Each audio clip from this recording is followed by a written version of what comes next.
मित्रांनो, आपल्या महाराष्ट्रात अनेक वीर पराक्रमी योद्धे होऊन गेले. त्यांच्यापैकी एक नागपूरच्या भोसले घराण्याचे संस्थापक आणि छत्रपती शाहू महाराज यांच्या काळातील मराठा सैन्यातील एक महत्त्वाचे सरदार रघुजी भोसले यांची महाराष्ट्र शासनाने लिलावात जिंकलेली तलवार लंडन येथून आपल्या महाराष्ट्रात आणली. सध्या दादरच्या प्रभादेवीच्या पु ल देशपांडे कला अकादमीमध्ये ती प्रदर्शनासाठी ठेवण्यात आली आहे. आजच्या व्हिडिओमध्ये आपण मराठा सरदार रघुजी भोसले यांच्या इतिहासाविषयी आणि त्यांच्या तलवारीविषयी तसेच त्यांची तलवार इंग्लंडला कशी गेली याची माहिती थोडक्यात बघूया. रघुजी भोसले हे छत्रपती शाहू महाराजांच्या काळातील मराठा सैन्यातील एक महत्त्वाचे सरदार होते.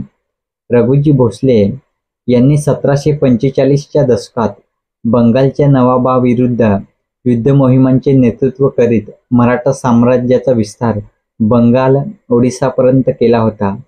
दक्षिण भारतात सुद्धा त्यांनी आपला लष्करी आणि राजकीय दबदबा निर्माण केला होता. रघुजी भोसले यांच्या कारकिर्दीची सुरुवात त्यांचे काका कान्होजी भोसले यांच्या मार्गदर्शनाखाली झाली. रघुजी भोसलेंनी बुरहानपूर आणि गोंडवाना प्रदेशावर आपले अधिपत्य प्रस्थापित केले होते. त्यांच्या धोरणात्मक कौशल्यामुळे आणि अढळ महत्त्वाकांक्षेमुळे छत्रपती शाहू महाराजांनी त्यांना सेनासाहिब सुभा हा किताब दिला होता. रघुजी भोसले यांनी हाती घेतलेल्या लष्करी मोहिमा म्हणजे प्रादेशिक अस्थिरतेच्या काळात संधीचं सोनं कसं करावं याचं उत्तम उदाहरण होतं. त्यांच्या अनेक यशस्वी लष्करी मोहिमांमध्ये 1741 ते 1748 या काळातील बंगालच्या स्वाऱ्या विशेष महत्त्वाच्या ठरल्या. रघुजी भोसले हे स्वतः मोहिमांचे नेतृत्व करत होते.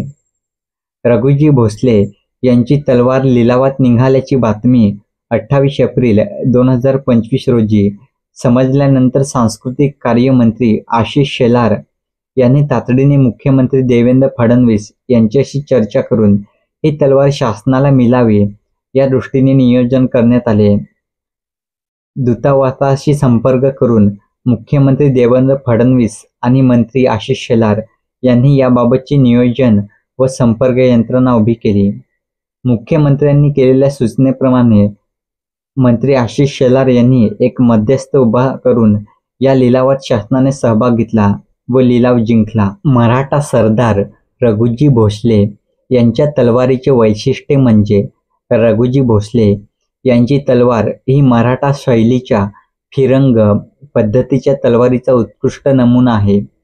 सरळ एकधारी पाते आणि सोन्याचे नक्षीकाम केलेली मुल्हेरी घाटाची मूठ ही तलवारीची वैशिष्ट्ये आहेत. तलवारीचे पाते हे युरोपियन बनावटीचे असून पात्याच्या खजान्याजवळ पाते बनवणाऱ्या कंपनीचे नाव आहे. युरोपीय बनावटीची पाती ही मध्ययुगीन भारतातल्या उच्च वर्गामध्ये प्रसिद्ध होती.